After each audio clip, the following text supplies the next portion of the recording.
Olá, os unidos! Hoje o nosso tema é para falar sobre câncer de mama. Essa doença tão terrível que muitas das vezes o paciente nem quer falar o nome, mas é preciso a gente identificar a doença para que a gente possa atuar contra ela. Até trouxe aqui para vocês uma imagem mais bonitinha, né, do câncer, que é representando o signo de câncer, mas é só para descontrair realmente, porque a gente torna tudo muito pesado quando recebe um diagnóstico desse. O mês onde a gente comemora, né, todas as medidas preventivas contra o câncer de mama é o mês do Outubro Rosa e por isso a necessidade de enfatizarmos ainda mais esse autocuidado. Então, a campanha fala que é um toque que pode mudar a sua vida e eu digo mais, são vários toques. A gente sabe que para cuidar da saúde da gente é preciso várias medidas preventivas para evitar o câncer de mama. Então, o ozônio, ele é uma ferramenta que pode ser utilizada para prevenção de câncer e também para tratamento. É uma terapia que pode ser usada isoladamente ou em complementar à terapia convencional, segundo a medicina ortodoxa. Segundo o INCA, que é o Instituto Nacional do Câncer, eles estimam que para esse triênio, 2020 até 2022, sejam diagnosticados mais de 60 mil casos novos de câncer de mama no Brasil, com um risco estimado de 61,61 casos a cada 100 mil mulheres. E eu te convido a não fazer parte dessa estatística. Você sabia que a mamografia e a ultrassonografia e o autoexame da mama são medidas que não são preventivas? Então, a gente está aqui para desmistificar um pouco isso e para ensiná-las a realmente fazer a prevenção do câncer. Lá em 1926, o Dr. Otto, do Instituto Kaiser em Berlim, ele fez um estudo e ele comprovou que a causa do câncer é exatamente a falta de oxigênio nas células, que é o que a gente chama de hipóxia.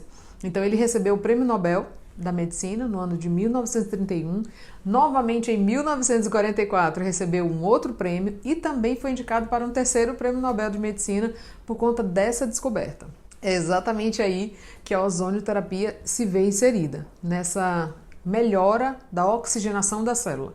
Bom, então se nós pudéssemos elencar alguns dos problemas que afetam a nossa saúde e desencadeiam o câncer, a gente podia elencar, por exemplo, a alimentação não saudável, né? Hipócrates, que é o pai da medicina, já há muitos anos atrás, ele já falava que o nosso remédio seja o nosso alimento e que o nosso alimento seja o nosso remédio. Então, quando a gente adota nessa nossa vida louca, correria, todo mundo muito assoberbado, muitas atividades ao mesmo tempo, a gente acaba tendo uma alimentação não saudável.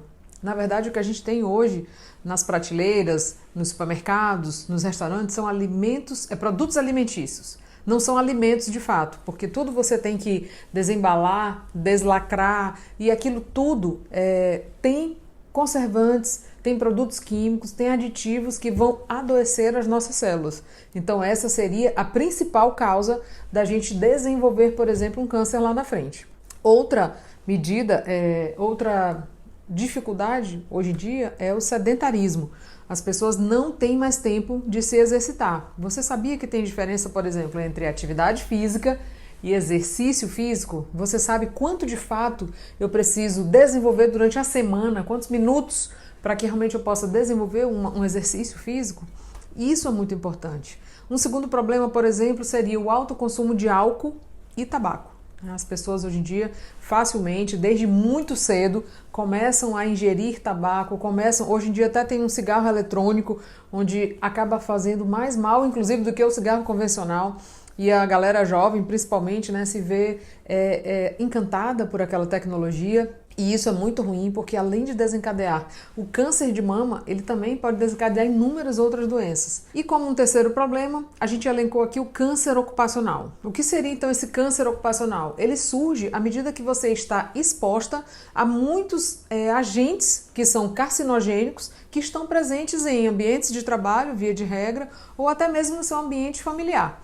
Isso é uma realidade para muitos lugares, muitos prédios aí nessa selva de pedra que a gente vive hoje em dia, longe da natureza e imersa em, por exemplo, em tecnologias, redes de celulares. Então isso acaba adoecendo demais a nossa célula. As nossas casas são verdadeiras bombas de agentes carcinogênicos. A gente tem Wi-Fi, tem Bluetooth, tem energia conectado tudo ao mesmo tempo, que é televisão, energia, né? A energia das lâmpadas, tudo a gente num clique consegue automatizar a casa, só que a gente esquece do bombardeio que essa tecnologia tem para dentro da minha célula. A gente já falou que a causa do câncer, segundo o Dr. Otto, é uma hipóxia.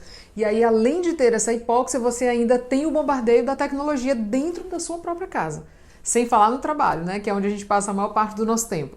Então, quais seriam as soluções para esses problemas que nós acabamos de elencar? O primeiro deles seria alimentação saudável.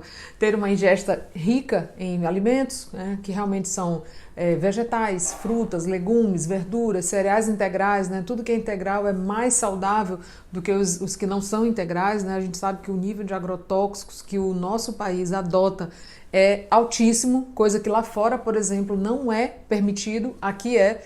E esses agrotóxicos, por exemplo, porque eu como muita fruta, muita verdura, mas se você não tem o devido cuidado, para onde vai esse agrotóxico, por exemplo, que está na folha de alface?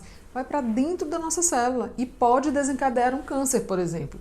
Então a gente tem que evitar os alimentos ultraprocessados, como aqueles que já estão prontos, e também evitar aqueles equipamentos como, por exemplo, airfry, micro-ondas, que fazem um cozimento muito rápido. Aquilo ali também acaba danificando as nossas células. Então, a criação de ambientes que incentivem esse tipo de alimentação, que é uma alimentação mais saudável, seria uma excelente ferramenta na prevenção contra o câncer. Atividade física, já que a gente falou do sedentarismo como um problema, a solução para isso seria a adoção de atividades físicas que realmente vão contribuir para a manutenção de um peso corporal saudável. Você sabe quanto que é o seu IMC?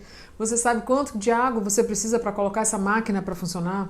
Então você realmente tem uma orientação de um profissional adequado para que você possa exercer uma atividade física regular, um exercício físico que é condizente com a sua condição atual? É preciso fazer esse tipo de investimento para que a máquina chegue lá na frente, né, com saúde. Então, a gente precisa ter atividades que não necessariamente sejam dentro de uma academia, né, dentro daquele bate-estaca que a gente sai de lá, às vezes até com dor de cabeça, mas você pode adotar uma atividade física que seja mais adequada para a sua realidade. Uma outra informação importante é que para ser realmente um exercício físico de qualidade, que seja considerado como tal, porque muitas pessoas falam, eu pratico atividade física, no meu trabalho eu ando pra caramba. Isso não é considerado uma atividade física, tá? Para que seja realmente um exercício físico que vai te tirar do sedentarismo e vai tirar você do risco de ter um câncer, por exemplo, é adotar 300 minutos, pasmem, 300 minutos de exercício físico por semana. Cris, isso é muito. Bom, você divide aí esses 300 pelos 7 dias da semana e veja como é que fica aí a sua rotina para de fato fazer uma atividade moderada. Bom, a amamentação, a gente já sabe, né, é uma medida que realmente é incrível na prevenção do câncer de mama. O aleitamento materno é a primeira ação, na verdade, de uma alimentação saudável. Muitas das vezes esse bebê, ele já nasce com alguma desbiose, ele já nasce com algum problema, porque a alimentação durante a gestação não foi adequada.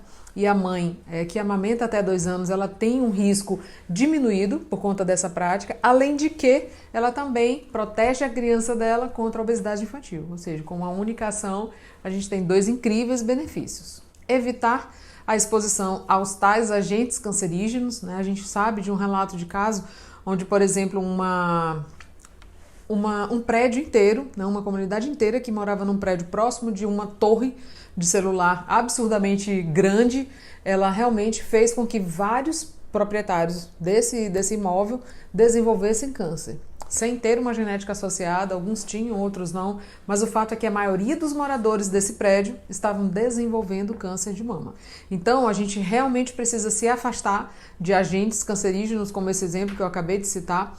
E aí, além dos agentes físicos, biológicos, a gente também tem os agentes psicobiológicos, né? Porque a gente também sabe do quão estressante, o quão deletério é você estar num ambiente totalmente intoxicado de relações interpessoais que nos adoecem, né? Então não só agentes químicos, mas também os psicológicos acabam por nos adoecer. Quem aí não já ouviu falar que a pessoa já desenvolveu, por exemplo, uma síndrome de burnout, né? De muito trabalho, muita sobrecarga, e aí a gente realmente fica numa situação muito complicada.